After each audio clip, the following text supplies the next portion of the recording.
Is Renfield going to get your blood pounding when it drops in theaters on April 14th? Or does it just suck? Here's what the critics think about the upcoming horror comedy.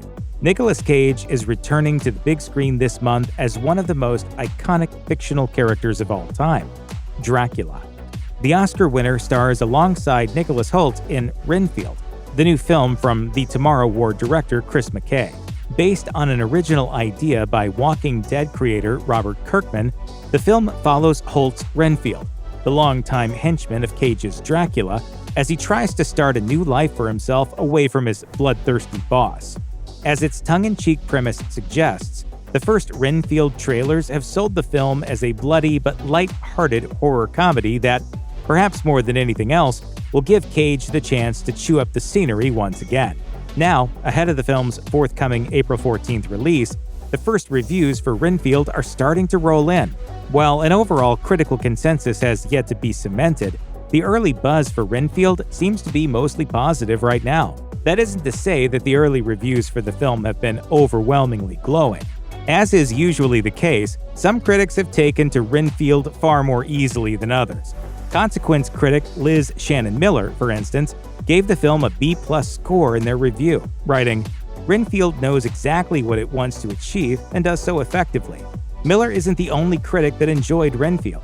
In fact, of the film's first 25 Rotten Tomatoes reviews as of the making of this video, only 5 were negative.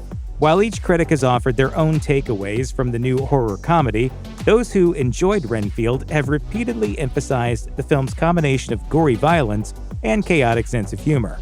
Maggie Bocella praised the film's horror comedy tone in their review for Collider, noting that it has more in common with genre classics like 1981's An American Werewolf in London than it does any of its scarier vampire movie predecessors. Bocella went on to write, "Ultimately, Renfield is fun primarily because it doesn't commit too hard to any one thing." Moviegoers will likely be delighted to hear that, in addition to the film's comic horror spirit, Nicolas Cage's performance as Dracula has been heavily praised. Indeed, the trailers that have been released for Renfield have all suggested that Cage's performance in it will be one of his most unabashedly over-the-top in years, and it sounds like the actor has more than delivered on that front. I am Dracula. In their review of the film for the playlist, Matthew Monacle specifically praised the actor's turn as fiction's most iconic vampire, writing, "In Nicolas Cage's hands, Dracula is the perfect marriage between the rock star and the jilted lover." Exactly. He won't grow to full power. What? That's so weird. Why would you phrase it like that? As noted previously, the early reviews for Renfield haven't been totally positive. A handful of critics have, in particular, criticized the film for apparently failing to explore its story as much as it potentially could have. The Seattle Times' Moira McDonald said as much in their negative review of Renfield, noting, "Even with its brief running time, the movie runs out of steam too quickly." Elsewhere, Variety critic Owen Gleiberman took issue with the thinness of the film's script, writing, "It's a scattershot lark jam-packed with ideas, none of which really take hold." Even some of the positive reviews for Renfield have lamented the lightweight nature of the film.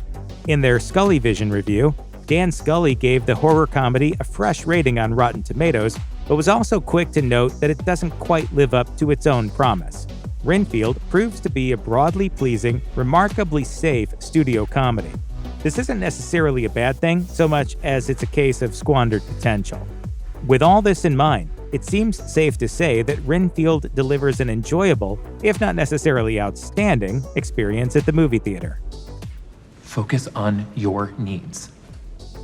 Thanks to its mid-April release date, the film should, in other words, offer interested viewers a refreshingly R-rated, blood-soaked counter to the Super Mario Bros., which has taken the movie-going world by storm this month.